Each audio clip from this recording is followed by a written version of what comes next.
Thousands of South London Tamils have been celebrating this week the 11th anniversary of the Armul Mihu Hindu temple in Tooting. Its members raise nearly £500,000 each year, some of which organisers say goes to help orphans in Sri Lanka. But a document leaked to BBC London shows the Charity Commission has frozen the temple's bank account under the Terrorism Act, while they investigate alleged links to the banned organisation, the LTTE, better known as the Tamil Tigers.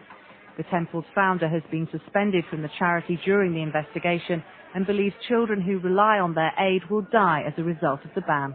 The reason that you were suspended is because you wouldn't disassociate yourself from the LTTE or the Tamil Tigers. So why don't you just do that now? When you say dissociate yourself, there's a presumption that I was already associated. Now, if I am not associated, how can I dissociate?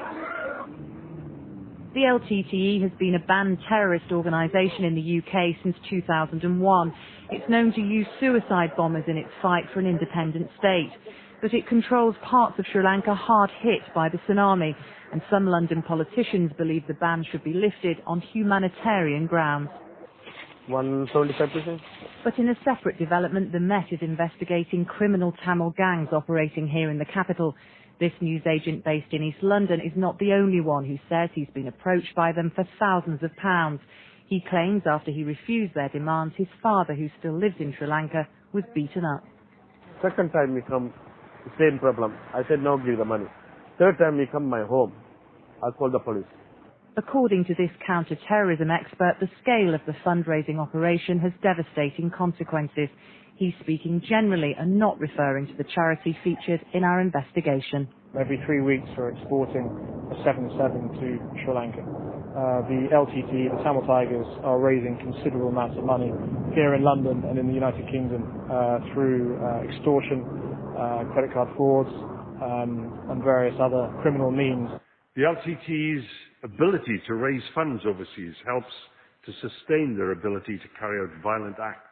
This week in the Commons, Foreign Office Minister Kim Howells said government intelligence backs up claims that some cash raised here may be finding its way into Tamil Tigers' coffers, and that there is evidence of some funds being raised through crime.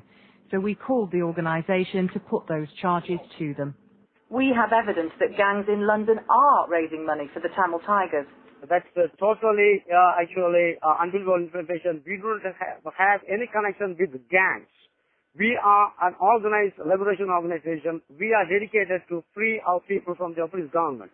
There's no doubt about the generosity of London families who give their money to help Sri Lankan families in need. But questions remain about funds intended to save lives falling into the wrong hands. Sarah Harris, BBC London News.